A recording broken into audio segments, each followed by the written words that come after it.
Hi, I'm Francesca Maxime, and I'm here at the 9th annual Tribeca Film Festival. We're covering the festival for Film Slate magazine. This is the first year that we're actually here at Tribeca, and we're really excited, and we're looking forward to bringing you the best coverage of the events and the parties, the movies, of course, and also some interviews with some documentary filmmakers, some feature filmmakers, and all kinds of industry insiders that will get you, the filmmaker, a little bit of an inside view as to what goes on here in Tribeca if you can't actually make it here. We're here at the opening day press conference. This promises to be a great 2 weeks. We look forward to giving you all kinds of coverage, and hopefully you will stay tuned in. Welcome to the 2010 Tribeca Film Festival. It's great how much our festival continues to grow each year, and I want to take this opportunity to thank all those who make it possible. As all of you know, we started the festival as a way to do something to help our community in the wake of 9/11. And since that first 5-day festival in 2002, I'm proud to say that we have stayed true to our mission. The antidote to terror and tyranny is a vital culture. You know, that's a terribly important idea that I think thrives. While we have grown in so many different ways, our heart is right here in Tribeca, right here with the community of filmmakers and our audiences. We're really in the process of trying to reinvent what festivals do and how they reach audiences. Over the next 12 days, we invite everyone to come and enjoy all that our festival has to offer, from the free events to the panel discussions and, of course, the films. We're going to start a revolution in this place. How are we going to do that? I'm the president of Rwanda. Today, we are writing a new chapter. Hair meant geometry, angles, bone structure, cutting, uneven shapes, as long as it suited that face and that bone structure.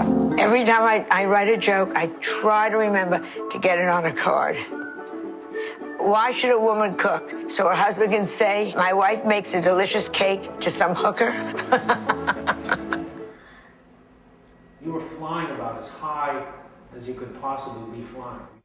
The only metaphor I can think of, perhaps, is Icarus. Those whom the gods would destroy, they make all powerful.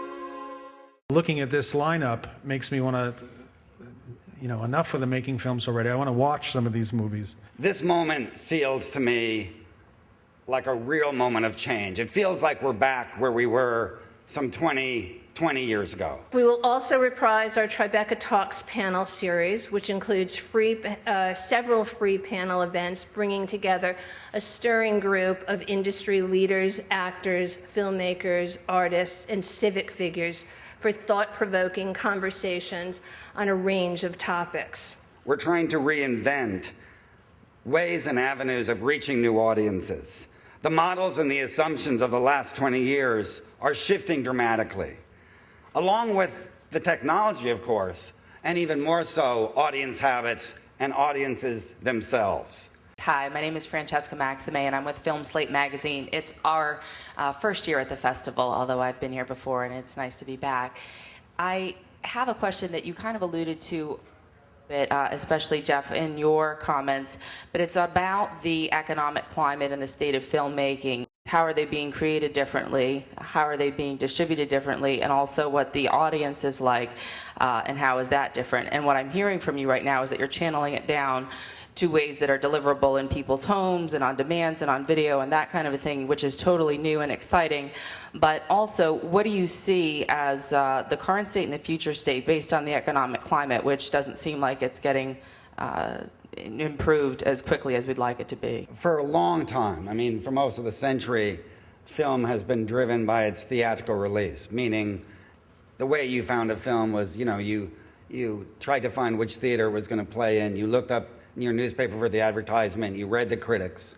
Well, that's all changing. The ideas of how films are going to be able to be in theaters, or whether the windows are going to be now as we anticipate them really beginning to merge, coming together. They're really extending all of the films out to your home, to your laptop, worldwide. They're going to reach approximately 40 million different people with video on demand and with different kinds of platforms and channels. And they say that this is integral to the independent filmmaker and to foreign filmmakers that want to reach new audiences. I think a festival platform is something that offers an enormous amount of visibility. I mean, we've been told year after year that by a lot of filmmakers that the point of greatest visibility they had was at the festival. The question is how to take advantage of that, and then how to use that as an opportunity to reach out even further. I think that you go to a festival now, not with just the idea that you'll reach critics or that you'll try to reach buyers or that you'll have an opportunity to talk to audiences directly. You now go to the festival with a sense of how does that become my platform for my next stage, for reaching out. What are you personally looking forward to, and what do you think speaks to the Tribeca community and to the New York area, perhaps most poignantly now for people? What might resonate? In terms of which pictures might... Yeah, which pictures, which genres, which kinds of films? Well, I think there's an array of pictures that are very uniquely New York. Arias with a Twist is a side of New York that you don't always see. Last Play at Shea is wonderful. Billy Joel's last concert at Shea Stadium is terrific.